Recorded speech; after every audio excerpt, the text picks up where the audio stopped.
Hi, I'm Dave Mosinski with Sly Incorporated. Today's topic is the installation and removal of what is referred to as a split cage. But before we begin, whether performing this, a simple bag change out, or any other maintenance to your dust collector, be sure to lock out all electrical components, such as airlock, exhaust fan, screw conveyors. We also recommend de-energizing your sequential timer and bleeding down the compressed air header, as well as any other safety protocols specific to your company. We all know that in a typical pulse jet collector, negative air draws dust into the unit and captures it on the outside of the filter bags.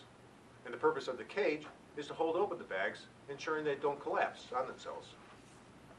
Now, based upon a myriad of reasons specific to the application, filter bags and cage assembly lengths can range from 4 to as long as 30 feet. And at the 20 to 30 foot lengths, it's simply impractical to ship and handle these cages this long. Further, some indoor installations have the top of the collector near the roof, where an 8, 10, or 12 foot cage can't be inserted into the unit without hitting the ceiling. Now, a split cage is simply what it means. A full-length cage split into 2 or more pieces with some form of mechanical connection between the sections. On our cages, we make the connection with interlocking fingers, or what we call a finger lock split cage. Both sections of the cage have these, and when assembled, the fingers interlock with the first horizontal ring of the mating cage section.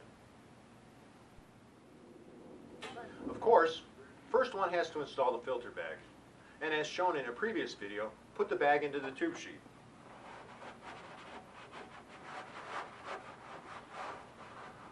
Squeeze the collar into a kidney shape and fit it into the tube sheet between the upper and lower collar beads.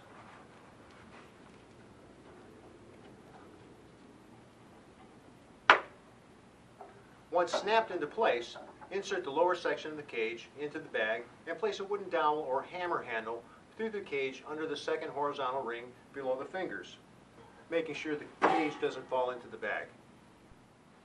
Align the fingers on both cages and push down.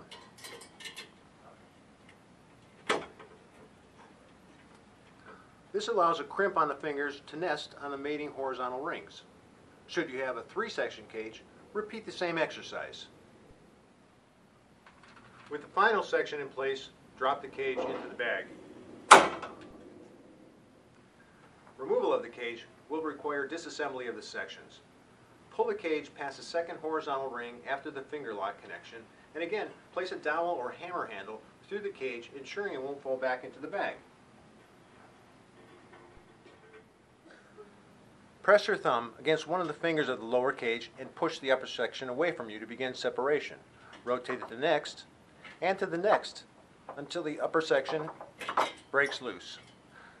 Set safely aside and remove the bottom cage.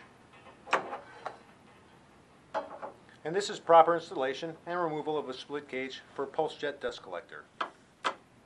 Thank you for watching, and for all your air pollution control needs, visit us at slyinc.com or call us at 800-334-2957.